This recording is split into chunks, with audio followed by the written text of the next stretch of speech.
Welcome back to the S3 Magazine podcast. I'm Mike Sanders. That's Jonathan Woolley. Thank you for joining us. Earlier today, Woolley wrote a really interesting article about a hilariously small car. If you guys aren't familiar with it, it's called a Honda Beat. Look it up. They are like little clown cars, but they're a freaking blast to drive. And it got us thinking about, because everything that we do nowadays goes into the EV side of things. It got us thinking about the fact that maybe this is the direction that EV should be going into. If we really want it to truly be green, or really want it to truly be as efficient as possible, we need to go back to the basics. These things need to be small, lightweight, nimble, fun, cool, quirky, not 9,000-pound Hummers or these 8,000-pound missiles that are flying around all over the place. So it kind of got us on a big, it was like a 2-hour-long debate we got into about this. Woolley, kick it off. Tell us a little bit about what you wrote. Yeah, okay. Most of y'all listening know what a Honda Beat is. I'm going under the assumption that maybe we've picked up a couple stragglers, right, that have stumbled on this and that don't know what that is. It's a car made in the early 90s. It's a Honda, obviously. The model is a Beat. It was a Japanese market car. They call them like K cars. They're impossibly small. They're basically Japanese city cars, like 600cc type engines, small, less than a liter, 5-speed. This one's 5-speed, mid-engine. The Honda Beat's a mid-engine car. So like, while it's small, like proportionately, it's badass. You mentioned clown car. It doesn't look like a clown car. Like, it looks cool. It looks like some little S2000 meets an MR2 kind of thing. It is like all the best parts of like the early 90s rad era stuff. They're a convertible. They're fun as hell to drive, but they are slow, but they don't feel like it, right? Like, you feel like the city is your racetrack. And that's the beauty of how these things worked, was you rip them everywhere. The owner's like, I feel like I'm in Mario Kart every time I drive this car. Like, that is the spirit animal of this thing. But nobody cares because they're not fast. So like, you're not pissing off the neighbors. You're just having more fun than them. And that's kind of what the premise of these cars were. So like you said, everything that we do now, it ends up going into EV, and it's not like we intend for that to happen, but it's that we care about automotive culture. And if you truly care about automotive culture and you're being honest about it and you're not being a sellout, it is really hard not to get irritated with what's going on in the automotive industry right now. So like, in the midst of this dude Brian's feature, like, I just went, and just went right off the script. And yes, because it is something that we've talked about. But like, follow me here. If the EV thing, you always hear about EV being green and being zero emissions and the low carbon footprint, and about half of that is total bullshit. But they've said it so much that you kind of just accept it as truth. But where I was going with this article was, if green is really what this about, what this whole EV transition, revolution, whatever is about, why don't the cars resemble this, at least in concept? I know this is a 30-some-odd-year-old car, 30-year-old car at this point, but like, the concept is there. If we're going to make EVs, it only makes sense that we make them smaller, that we make them lightweight, that we don't have to use more battery than we need. I think that you can probably make 5 of these for one EV Hummer, right? So if we're talking about being good to the earth, this is the way to do it. It seems to me like EVs have become a status symbol, and kind of this little green jewelry that you wear around, to try and tell everybody how good you are, when it's really losing sight of that altogether. It's very quickly doing what Americans do and glamorizing stuff and what's the word? I don't know. Fill me in. Just getting gluttonous about things, going overboard, showboating. Yeah. Yeah, that sounds about right. Um, it, it is funny how quickly it took the turn for a while there. When it was mostly just Tesla leading the way, it was, very simple. It was the Model S was kind of the one that everybody went for. They decided to come out with the Model 3, which was a little bit closer to what we're talking about here. It's not hilariously small, but it is more of an econo box style EV. And then basically, as soon as the floodgates opened and the government mandated the fact that EVs will be taking over in the next, 12 years, and all the other automotive manufacturers got in, and everything got, I think gluttonous is the word. Gluttonous is the word because every EV that you're seeing come out is big and heavy and has a bigger screen and more electrical components and makes you less of an engaged driver. And everything about it is just, it's like you're reading off of a stat sheet for just massive shit. I don't really, I mean, yeah, it's, That's what drives me crazy. I'll try and throw up a picture if you're watching this on YouTube and not on the podcast, so at least you can see this. But like in the rad era, when we say rad era, that is like 80s, early 90s type of stuff. The cars modeled motorsports. You know what I mean? Like the people who were making these things, and this is gonna tie a lot of you younger guys up in knots. They were boomers. I know you guys love that word, but like those were the people that were kind of controlling the workforce at this time. They were modeling street cars after motorsports. Everything was about the senses and the feeling and the escape from reality and the escape from the office. And now it seems like people just want to drive their office. They just want to be connected all the time.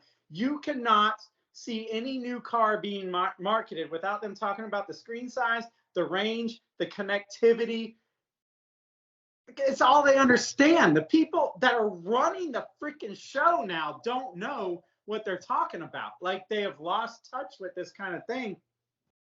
And back in the early 90s, it was commonplace. That's how we viewed cars. We viewed them a lot more intimately, I guess is the word. I'm struggling for like the right words, but like it was a much more meaningful connection. It was your day starts when you turn the key and the ignition fires. It doesn't start when you get to the office and start gossiping over coffee or whatever. Like that is your time. And we've lost that now. We don't have our time anymore. You know what I mean? Like behind the wheel. We're so distracted behind the wheel. The point I'm getting at is if we were going to do EVs in a cool way, and if we were going to do them in a smart way, they would replicate something like this, a modern version of a Honda Beat. It makes a lot of sense. You get the weight down, get the freaking sensors out and the chips out as much as possible. You make an analog driving machine with electric power, something that doesn't have boisterous range, but has enough range to get the job done and run your daily errands. Realistically, you're going to keep your family car, your Tahoe, your F-150, whatever it is, for the family trips, for the weekends. But there is no reason. Why do you have to drive a 7-passenger SUV with 1 passenger in it? That in and of itself, we've lost our way with that. That's not being whatever, green or low emissions or however you want to slice it. It doesn't make sense. Yet we're not going this route. Why? We talked about this earlier. I kind of have a theory on this, and I think the problem is, with as cool as that car is, it is dangerously small. And I mean that literally. It is dangerously small, not just because it's a small vehicle, but because everything else around it is so dang big. What was the analogy you said earlier? I just use the analogy. I don't know how good it is, but it's the best I could come up with. I was like, it's a mouse in a field is safe. It's just a mouse in a field doing its thing with other mice. But then when you throw a stampede of like crazed elephants on that field, it becomes very dangerous for the mouse. So you explained it well. It's not that it's a dangerous car, it's dangerous in today's world. It's dangerous by comparison. Because not only have the cars gotten completely obese, but the people in them are more distracted and worse drivers than they've ever been. I think we can probably say, it's not scientific, that the drivers right now are probably the worst in the history of the automobile. I haven't really thought about that recently, but you might be right on that. Good God, I was driving to work today and just pulling my hair out from people that just cannot do simple things like maintaining lane control. I mean, it's so funny. You can tell immediately whenever someone is on their phone, because immediately the car starts to wander. Cars kind of have body language. You know, you can tell when somebody's on their phone. The car starts to wander, the speed limit drop, or not the speed limit, but the speed of the vehicle drops a good 10 to 15 miles an hour. And it just looks like somebody who's wandering through life, not paying attention, because that's exactly what happened. But the difference is she did it in a freaking Tahoe, which is a massive, massive destructive force that's just moving now with someone half-ass paying attention to it, which is extremely dangerous. So, and that's the problem, man. The consumerism, the consumer, I don't know who to blame. Do we blame the consumer for demanding these massive vehicles and making it that's what they all buy? Or do we blame the manufacturers for, you know, making so many of these things? All I know is where I live, which is kind of out in the suburbs, everybody has some sort of big truck or SUV. And basically just every household has a vehicle that would absolutely annihilate a Honda Beat in a fender bender. Yeah. Trust me, dude, when I'm driving my CRX, especially since I became a father, like these are things that run through your mind. You know, you're driving these, I live out in the country, so 2-lane roads and 2,500 diesel trucks are going by, and you just kind of think about it as they go, whoa. And you're like, holy shit. Like, I don't stand a chance in this car. And that's the sad thing, is that people, eventually you get to a point where you give up and you're just kind of like, man, I mean, this is kind of what I want to do, but damn, I have a responsibility like to family at this point to maybe not do that, you know? Mm. Well, and back to the Honda Beat and just small vehicles like this in general. This was the kind of car that back in the day you would give to your 16, 17, 18-year-old as their first vehicle to go out there and experience driving, drive back and forth to school and work, hang out with their friends. And it was kind of perfect because it is an analog machine. There's nothing to distract you. There's only room. It's only a two-seater, so you can't have a bunch of people in the back seat yelling at you. It's great, other than the fact that it's so incredibly, impossibly small. And nowadays, like, I'm a parent and there's no way I would put one of my kids in this thing, because that's basically just putting them in a coffin nowadays, because you're out there with the worst drivers in the world. Yeah, you're essentially putting them in a motorcycle with doors. Pretty much. You can't fall off of it. That's the only way it's safer than a motorcycle. Yeah, I don't know. You said, who do we blame? You know, that's the freaking thing. Like, to quote Sum 41, we're all to blame. You know what I mean? Like if car manufacturers, how did I word this? Hold on. I was saying drivers wouldn't care so much about screen size or their automatic high beams or their adaptive cruise control or autonomy if they would actually look forward to driving the cars that they own. Now, who does that fall on? The manufacturers have steadily, for over, let's say 2 decades now, decade and a half, have been making boring cars. Boring cars that intentionally kind of distract the drivers from the fact that they're boring and do that with tech. You know what I mean? Like, I mean, they've started marketing. You just have to look at the car commercials. What they market is how they're thinking.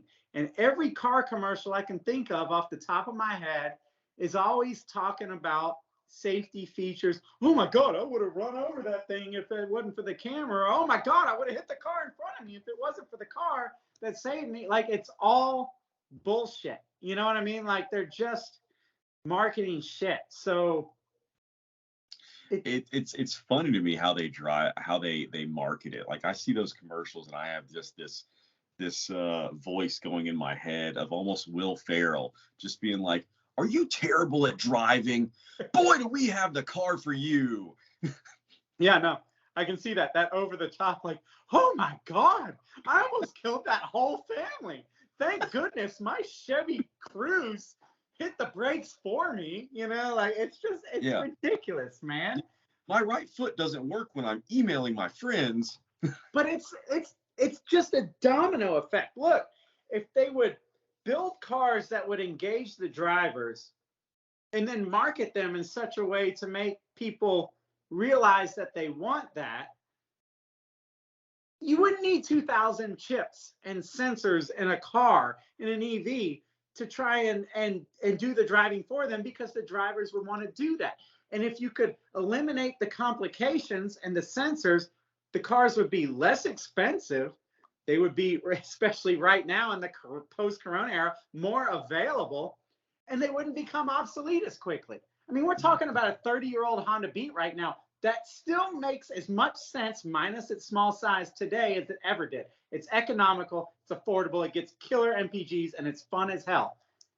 And we've lost that due to our own stupidity, just because we are overcomplicating the shit out of cars, creating worse drivers, creating more delays, creating more government regulation of the things. It's like everything is bad here. Everything is working against us, and it's just making the price of these things go up. So in this EV revolution that we're having, instead of having cars that kind of make sense from a green perspective and are kind of minimalistic and elemental, they're over the top, they're six figures.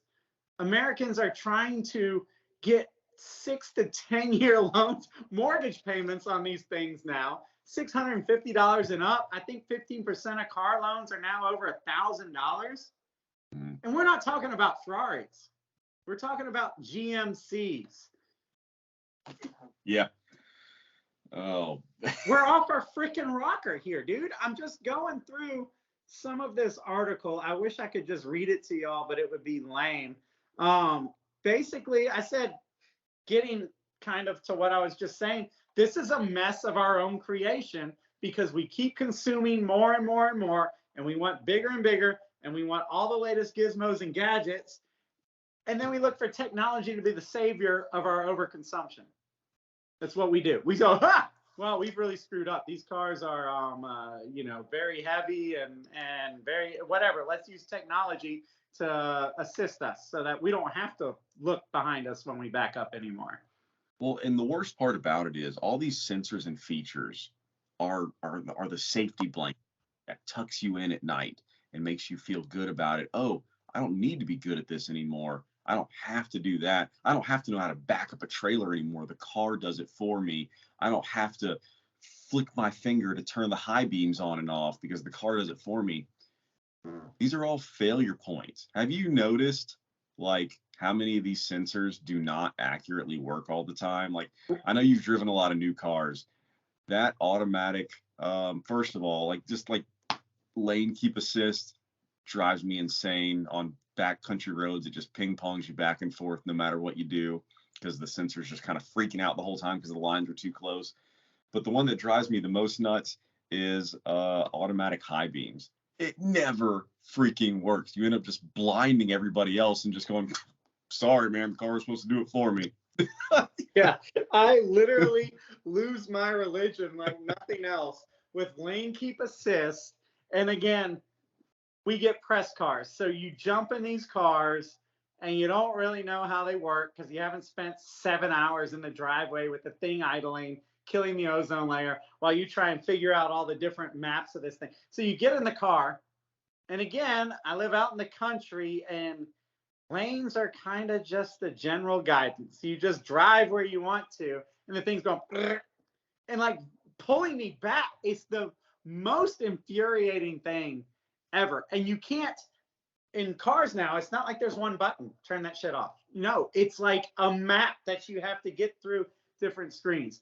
And can we just say that automatic high beams don't freaking work?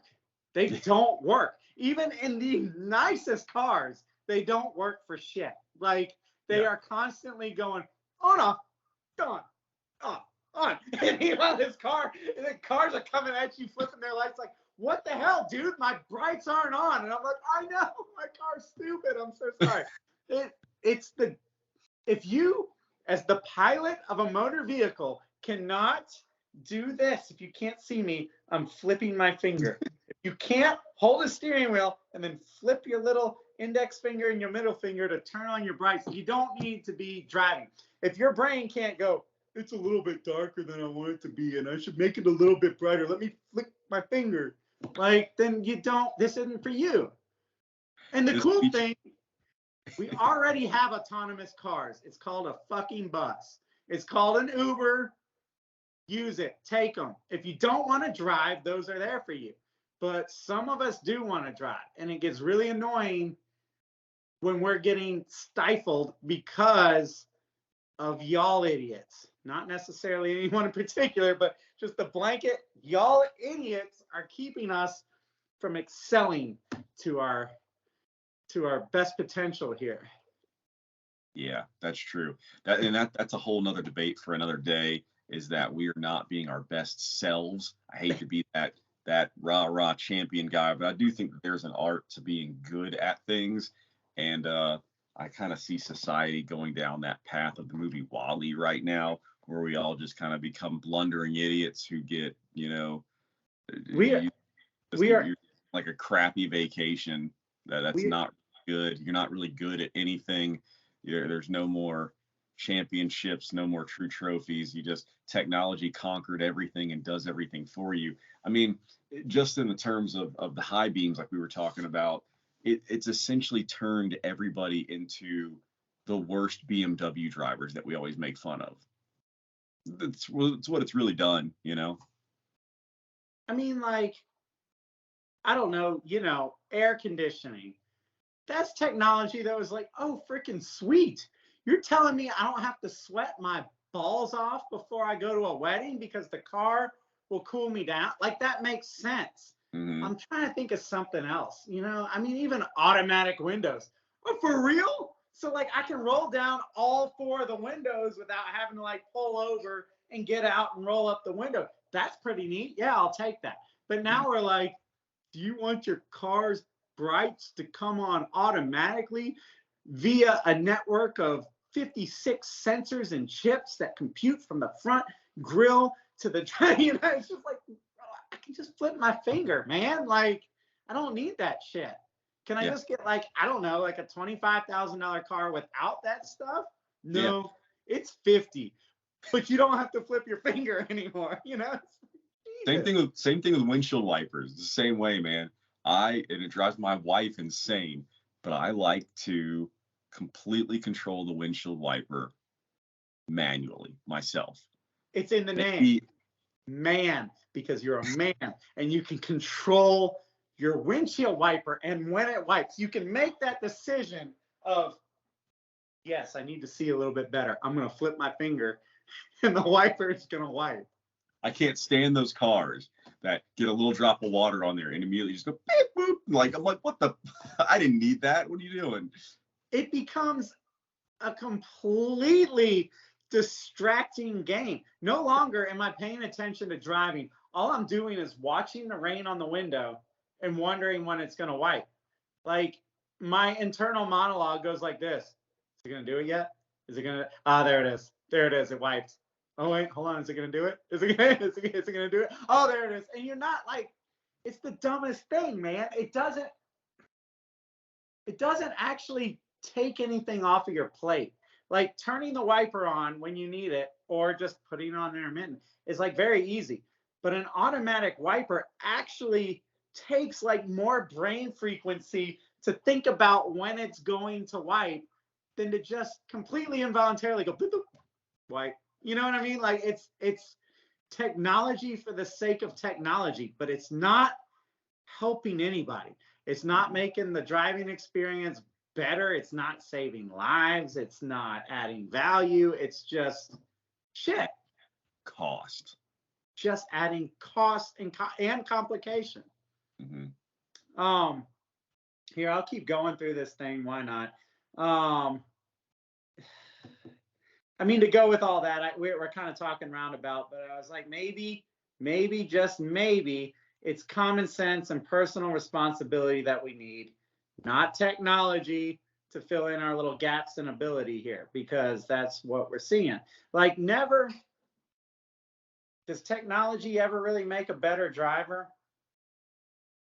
I mean, sometimes you can get it to a point where it does. I don't know if it makes a better driver. It can make for a better driver experience. It can make for faster lap times, but I don't know if it necessarily makes a more talented, skilled driver. No, probably not. Yeah, that's what I'm thinking. Does taking responsibility away from the driver ever make a better, more aware driver?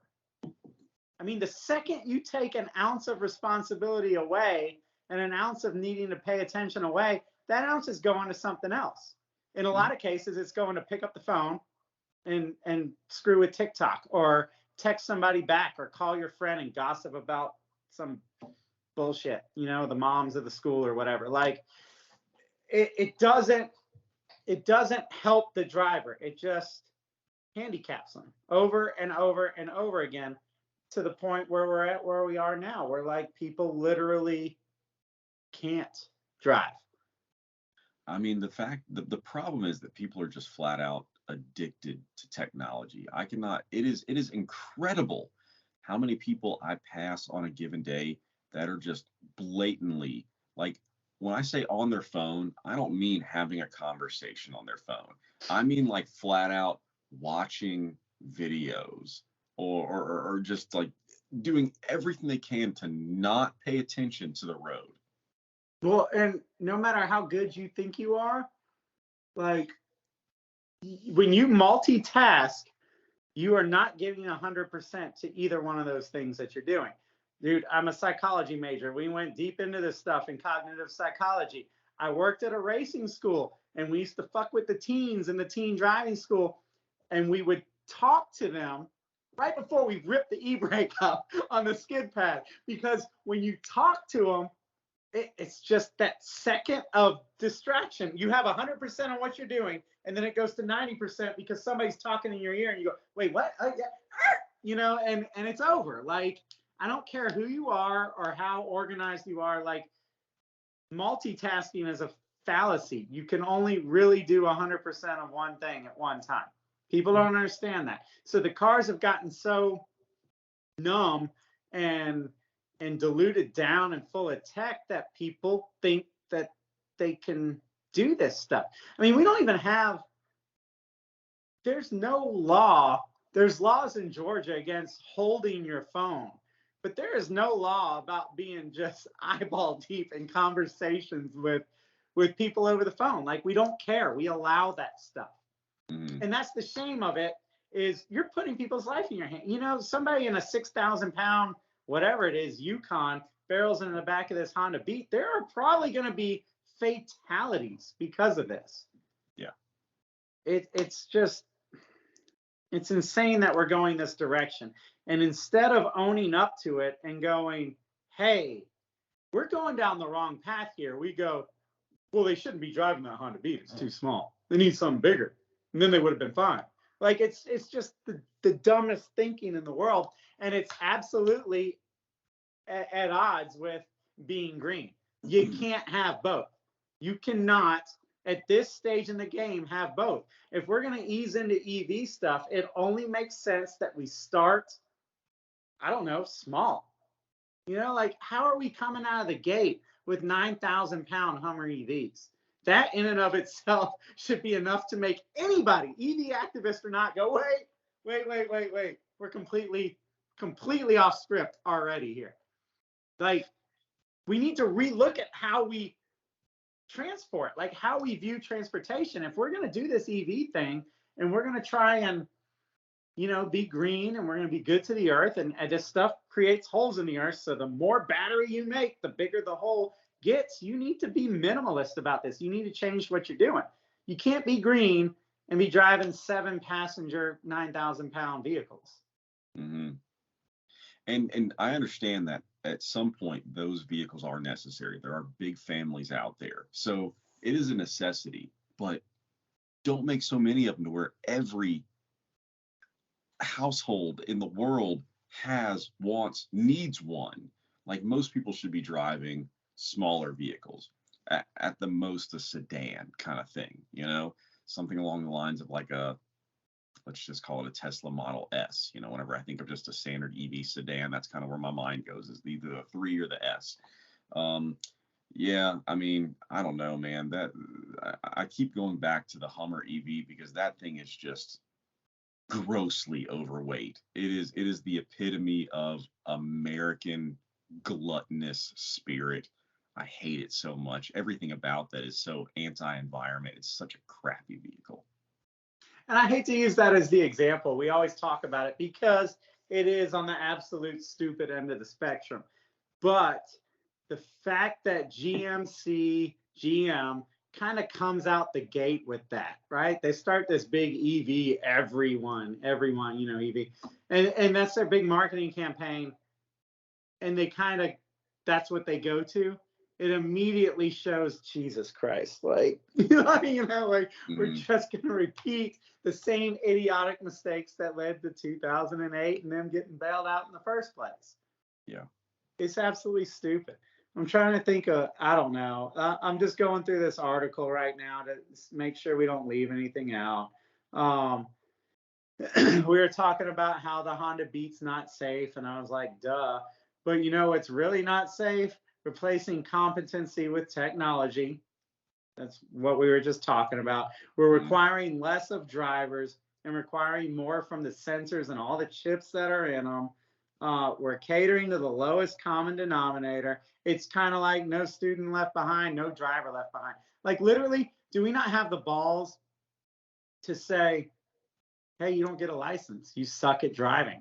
You know what I mean? Like why are we not, why is the American and our government's mindset to just keep band-aiding the problem, to make cars have more and more technology to keep drivers safe rather than train drivers to be safe?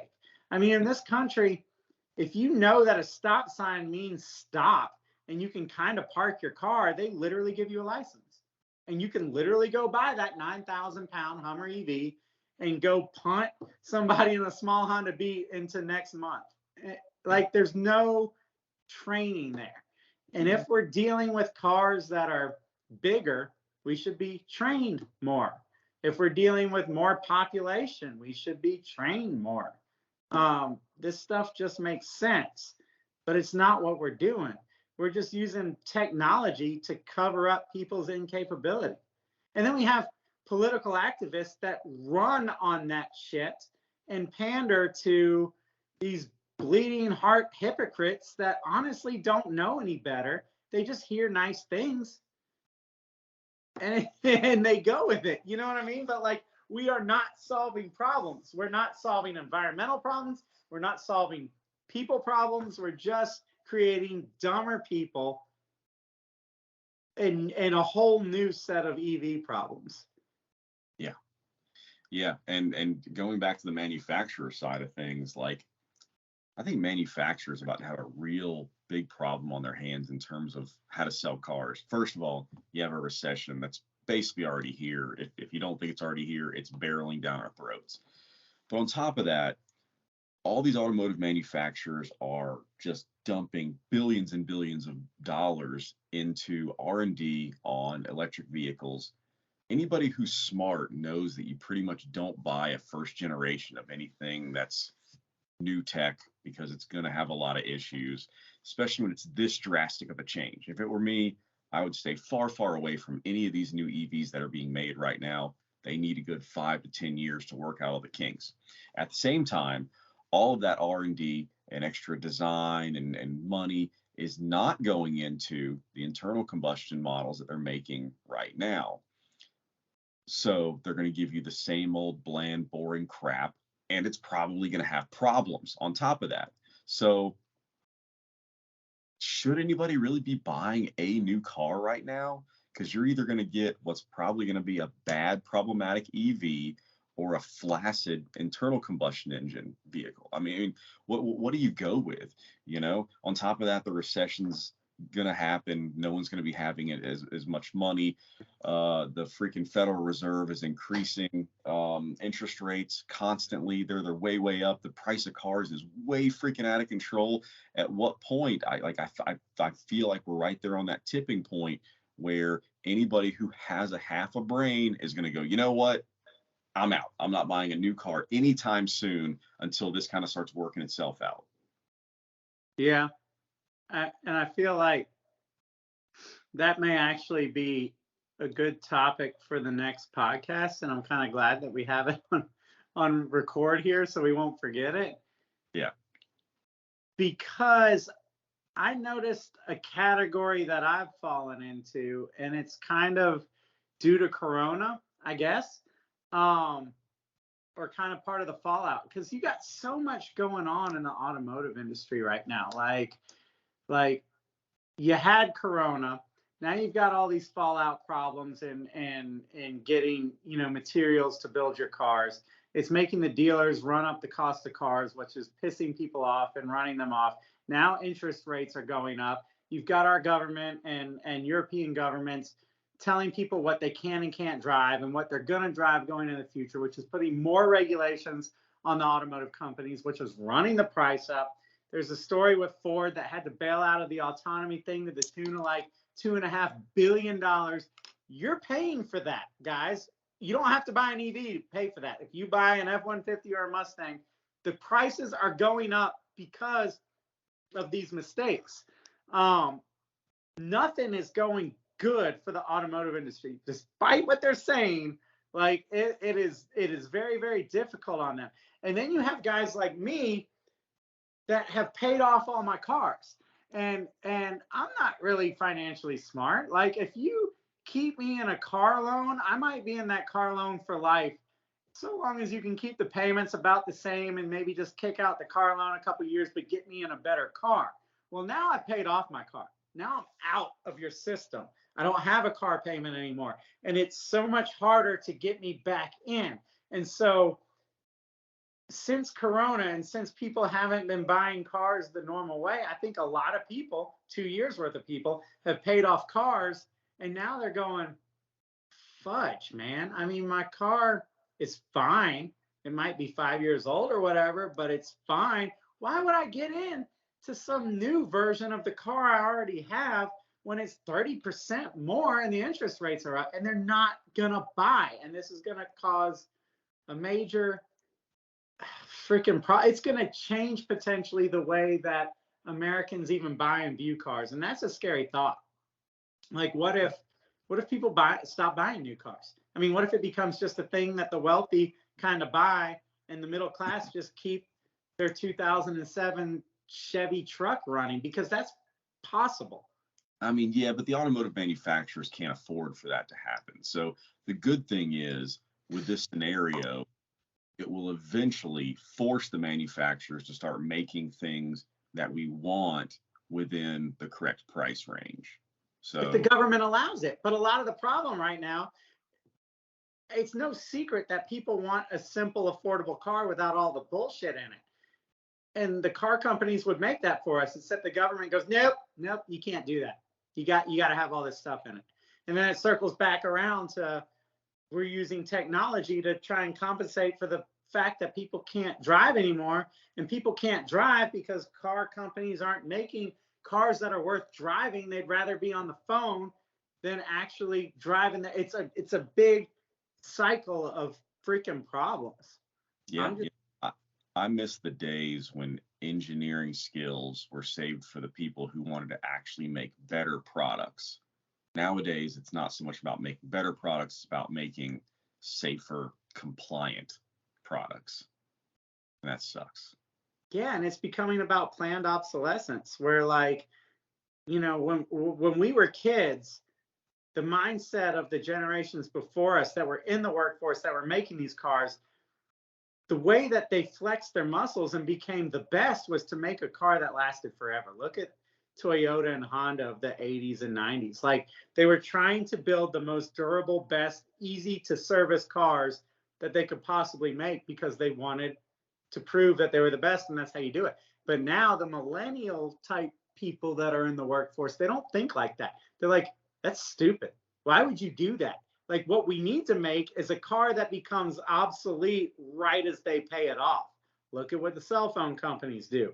Replicate that. You know, like that's the mentality of these people. And you know, you combine it with the fact that they actually understand very little about the emotions and the intangibles of driving that we understand, and they think that a good car is something that has a lot of connectivity and tech, and we think that a good car is something that disconnects us from the damn world and that kind of feeds our soul. You know, it's our break, it's our escape. It's so we're just on polar opposite sides of the spectrum here.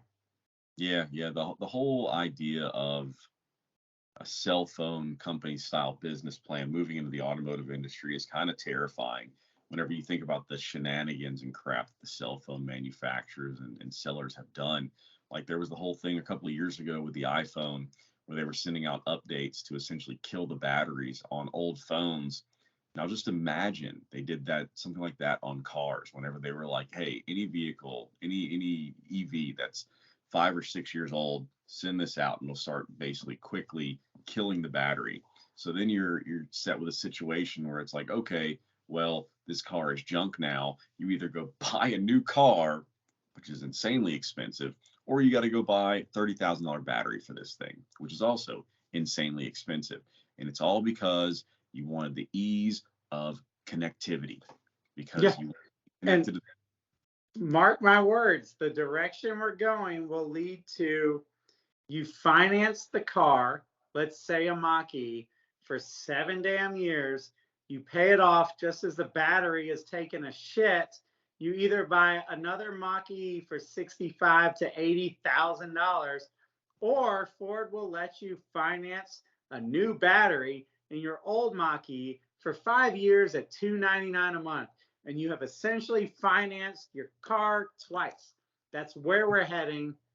I hate to say I told you so, but watch, man. It's what's going to happen. Side note, maybe another podcast for another day. Did you see that Tesla will not give you your towing software package upgrade unless you buy the Tesla, what is it, little whatever, hitch for your car. So if you go and buy some other approved hitch, but it's not the Tesla hitch, they won't unlock the towing software.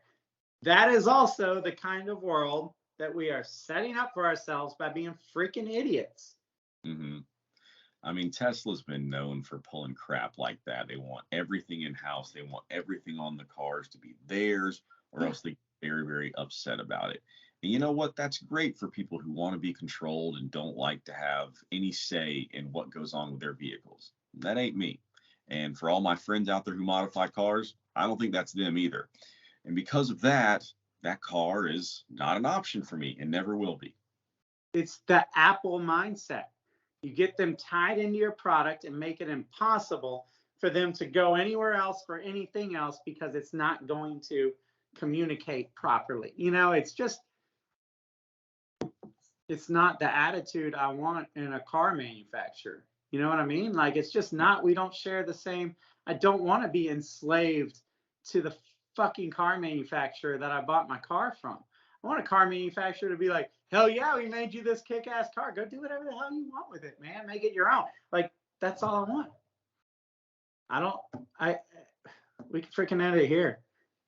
I mean, well, before we end it, that's a good point. I remember when I was growing up, and every time I would go look at a car to go buy it, you know, the way the dealers would market it to you would be like, yeah, man, the Evo's a great car. Mitsubishi did a really, really good job with it. But this thing is an intake and exhaust and a boost controller away from being a monster. They wanted you to go modify it to make that car the best it could possibly be, to make it what the engineers at Mitsubishi or whoever actually wanted it to be, but weren't quite allowed to. And they were just like, it's a quick little path, man, quick little modification path, do it, make that thing truly awesome. Yeah, remember when all the Japanese cars were limited to 275 horsepower? 6. They were like, yeah, sure, it's 276. By the way, do this and this, and it's 600. You know, it's just like. And they were lying about that crap too, man. There were so many like Skylines and Supras and stuff that got on the dyno, and all of a sudden it would like 330 at the wheel, and they were like, no, I didn't know it did that. Sorry. It's like the freaking Mustang. Was it? Who was it? Was it the CEO that came out and was basically saying, yeah, this new S650 is going to be, you know, impossible to unlock? It's like, why would you say that? It's not that much better than the S550, and it seems like the goal would be to get people to sell their S550 and buy the 650, but you made essentially the same thing but harder to unlock. Yeah, but you just told everybody who plans on modifying the Mustang, stick with your S550 until someone figures out how to truly unlock the S650. Dumb. All right. Well, yeah, that's our opinion. It's freaking dumb. So thanks for listening. Thanks for listening to S3 Podcast. We'll be back soon with more irritating things that you guys should know about. As always, check us out on our app. It's available on Android and it's available on Apple. It's under the name S3 Magazine. Should be easy to find. Check it out because like everything we do runs through that app. So whether it's a cool feature or just news that you probably should know about or videos or whatever, it's going through there. If you're not an app person, you can always just check it out on our website, s3mag.com. That's pretty much it, right? That's pretty much it. Thanks for listening, guys. All right, later.